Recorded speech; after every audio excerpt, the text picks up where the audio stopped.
ساتھ موجود ہیں ڈاکٹر عریشہ سلیم صاحبہ، ان کا ہم شکریہ ادا کریں گے، انہوں نے اپنا قیمتی ٹائم دیا ہے۔ عریشہ میر صاحبہ السلام علیکم۔ وعلیکم السلام سر۔ جی آپ کیسے دیکھ رہی ہیں آج پاکستان کے وزیر اعظم میاں محمد شہباز شریف سعودی عربیہ سے ہوتے ہوئے قطر پہنچے اور وہاں پر بھی ان کا پرتپاک استقبال کیا گیا، اور ہمارے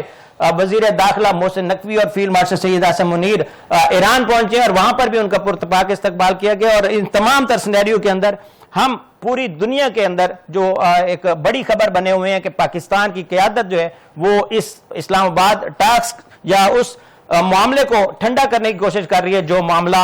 3 ممالک نے شروع کیا تھا، لیکن اس کے اندر پاکستان کا جو کردار ہے وہ سب کے سامنے ہے۔ کیا کہیں گی میم؟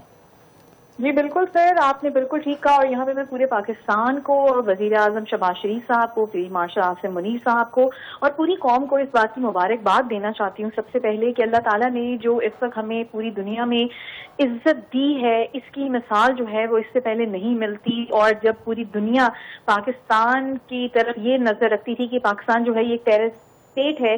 ٹیررسٹ اسٹیٹ سے جو پیس میکر تک کا سفر ہے وہ کافی کٹھن رہا، لیکن شکر الحمدللہ at the end of the day Pakistan سرخرو ہوا۔ اور یہ جو دورے آپ جن کی بات کر رہے ہیں، فیلڈ مارشل عاصم منیر صاحب جو تہران اور وزیر اعظم صاحب جو سعودی عرب اور اب وہ جو ہے وہ قطر میں موجود ہیں، یہ دورے دراصل پاکستان کی شٹل ڈپلومیسی کی واضح مثال ہے، اور جس میں ایک ہی وقت میں دیکھیں کہ مختلف فریقین کے ساتھ جو بات چیت کر کے کسی بڑے یہ جو اس وقت کانفلکٹ چل رہا ہے ایران اور امریکہ کے درمیان،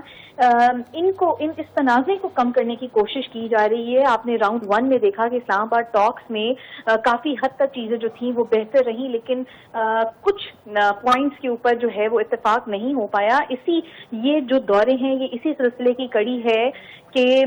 مذاکرات جو ہیں ان کو مزید بڑھایا جائے تاکہ یہ کشیدگی جو خطے میں چل رہی ہے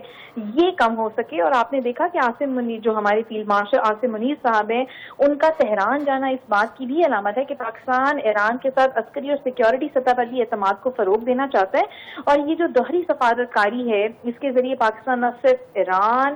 بلکہ سعودی عربیہ اور جو ان کے درمیان جو فاصلے ہیں ان کو بھی کم کرنا چاہ رہا ہے، اور دوسری طرف اگر ہم دیکھیں کہ ایران اور امریکہ کے درمیان جو ممکنہ مذاکرات کی راہ بھی ہموار کرنے کی کوشش کی جا رہی ہے، جس میں پاکستان ایک برج اسٹیٹ کے طور پہ اپنا کردار ادا کر رہا ہے اور راؤنڈ 2 میں بھی کرے گا، اور انشاءاللہ آپ دیکھیں گے کہ کچھ ہی دنوں کے اندر آپ کو ایک بڑی خوشخبری جو ہے ملنے جا رہی ہے۔